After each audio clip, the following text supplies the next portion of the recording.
Hello, I'm Tara Brabazon, and this week's conversation with Professor Priscilla Dunk-West is very important to both of us. The world is getting stranger by the day. The capacity to hurt and wound others is increasing, particularly through some of the more brutalising social media interfaces. We've been exploring how to create a compassionate and caring workplace. So many of the assumptions about technology startups are being generalised through a diversity of occupations. But this week, we talk about universities in their specificity, their particularity.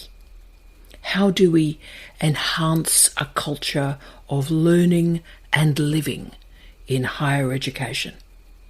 Let's talk with Priscilla.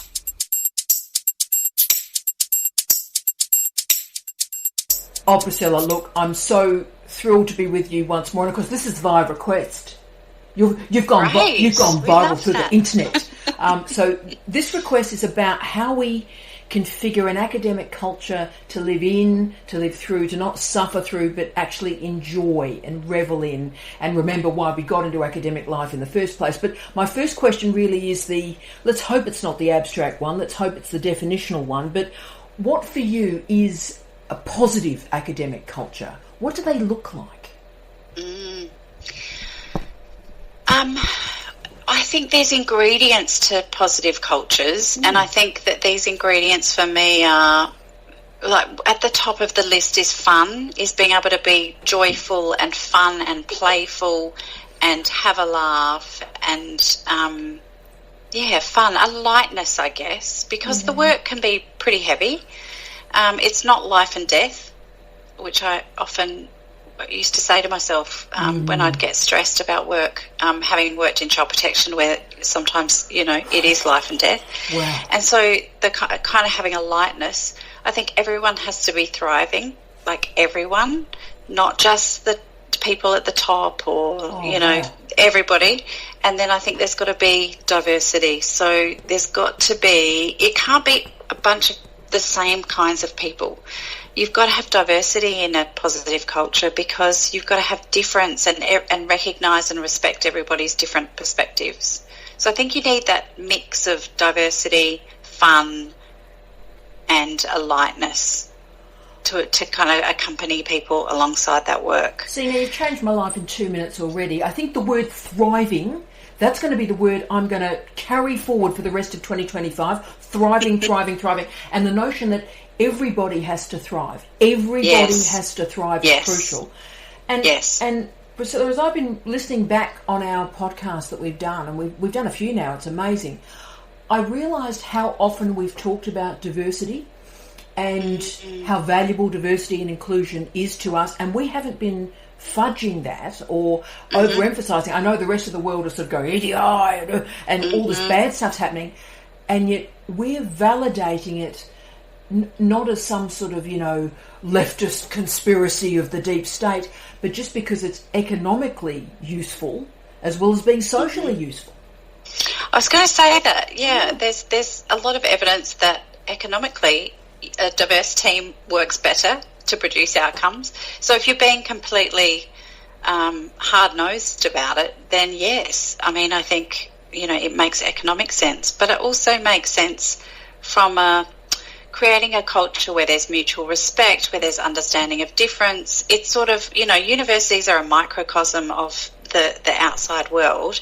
And so, if you think about, I'm always talking about social justice, but if you're thinking about recognising power, inclusion, having everybody thriving, then that looks like recognising difference and understanding difference and being, celebrating difference. Oh, this is amazing. And the research has shown, obviously I do a lot of work with boards and governance, and the research has showed that boards that have women on them and are diverse boards are more effective boards. But also I've noticed in the last year the research is showing the percentage of women on boards is declining. So that's interesting, which of course leads to my next question about middle management, which is often the first stage for a lot of women in our universities to go on their leadership arc, as we've talked about a lot. Now, middle management is a very difficult position. I've been in a lot of those jobs, and I'm still alive, but only just. And, obviously, as I've moved through my husbands, in the plural, I have become Liz Taylor. As I've moved through my husbands, they've also been in these middle management roles, and they've been very, very difficult and challenging socially and economically, and, balancing or indeed juggling flaming chainsaws, as my wonderful husband describes it at the moment. So what advice would you offer to middle managers in creating that sort of positive culture? It's kind of like being in a liminal space, isn't it, being a middle manager, because you're part of your team or the people for whom you have supervisory responsibility, but then you're also connected a kind of umbilical cord upwards. I'm using lots of metaphors here, but I'm thinking about those connections across two worlds. And I guess it's a privileged position to be in, because you're able to disseminate knowledge and information both ways. And so that's important. So there's a responsibility for representing the needs of the team to upper management.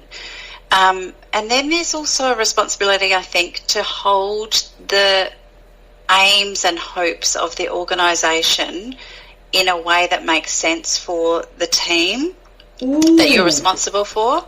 So thinking about, I'm such a nerd, but strategic plans can be very dry and very, but actually you can breathe life into them when you read them and go, oh, so that's where we're headed as an organisation. That gives us a compass.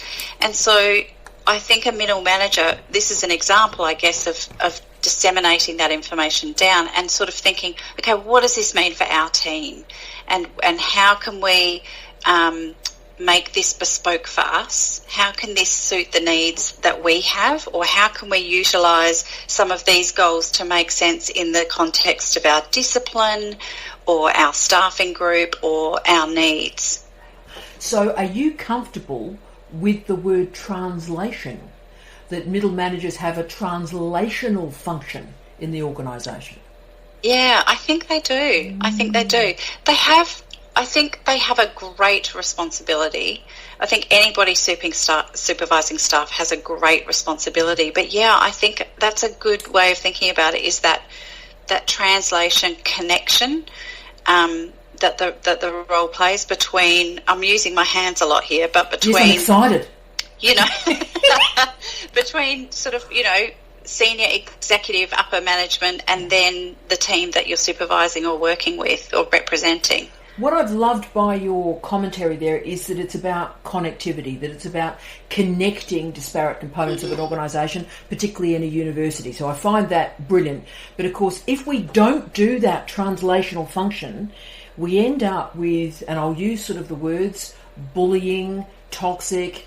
I've used zombie a lot this week. So if you look at a lot of the titles in higher education studies at the moment, they're involving the precariat, bullying, toxic, zombies, really negative stuff. Now, bullying is horrific.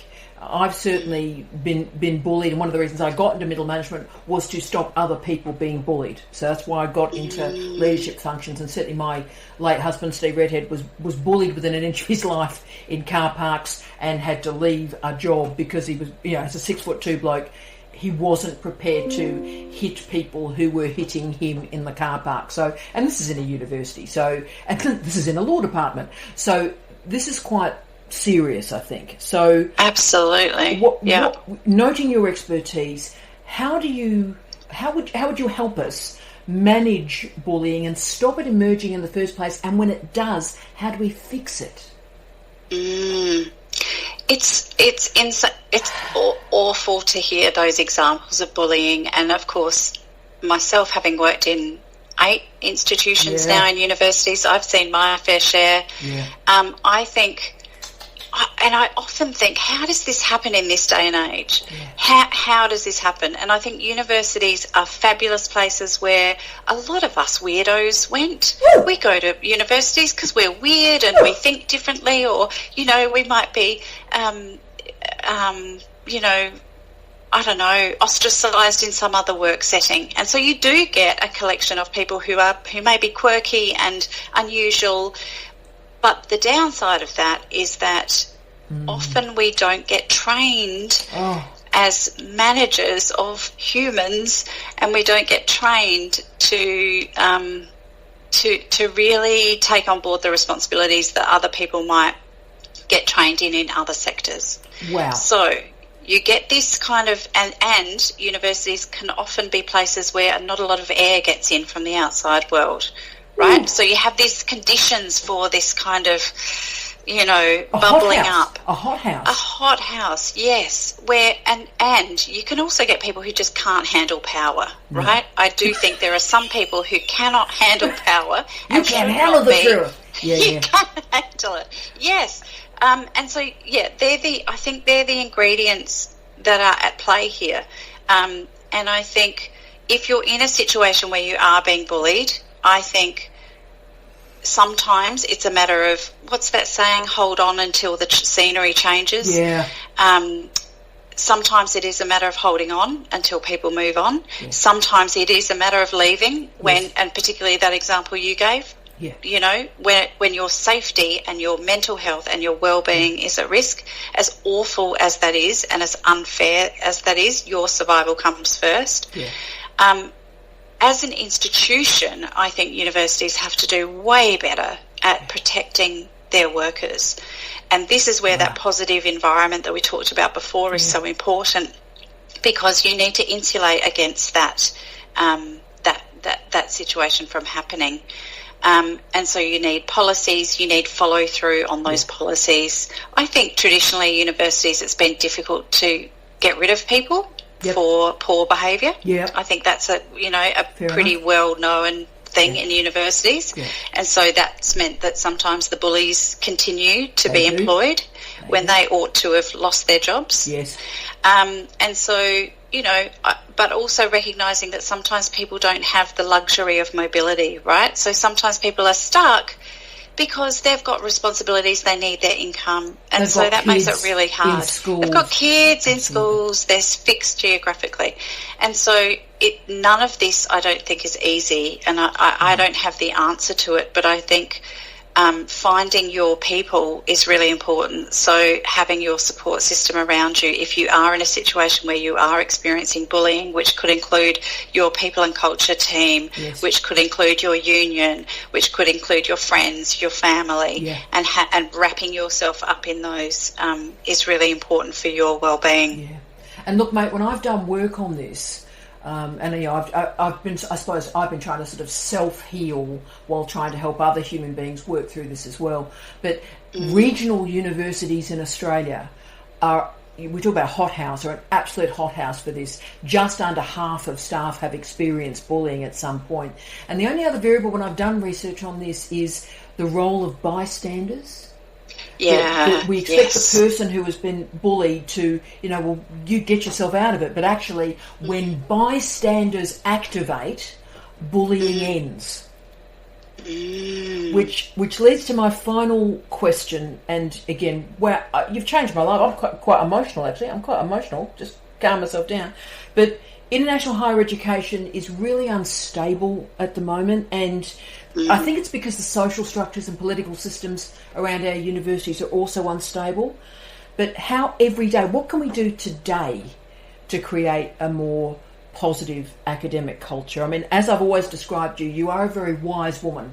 Every now and again a culture presents and creates a wise woman, and you are one of them. But can you tell us what we can do today and in our daily working life to improve what is a volatile, frightening, toxic, zombified environment? Wow, yes, thank you for calling me wise. I think a couple of things. I think firstly, there's that idea that you become, as you age, the parent or the parent of yourself, so the parent of your younger self. I love that concept, thinking about that in a work role in terms of responsibility. So, be the person that you needed in your early career. Be the person that, that you would have liked to have beside you as you struggled with some of the things that happened in university. So be that person. So that's that personal responsibility. And then I think the other thing is to connect yourself with people. So connect yourself with safe people. So whether it's people who inspire you, people whose work you admire, send an email to the person whose work you admire.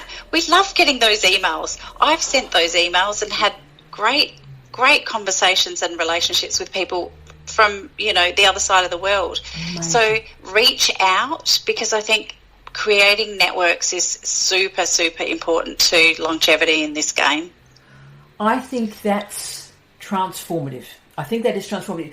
Be positive. Send those emails. When you read a great book, I'm going to do this. Honestly, after we finish recording, Good. I read a great book yesterday, and I'm going to send an email to this guy. He's a distinguished professor at the University of Stellenbosch, and I'm going to send him an email right now. So it's those sort of positive actions every day. And as you've said, again, I wish you'd stop changing my life like this, that we're actually becoming the person that we needed at 25 in our universities. Yeah. Yeah. Oh, it's nice, isn't it? Yeah. That's because you're amazing. Thank you for that. You'll change lives. You've changed mine.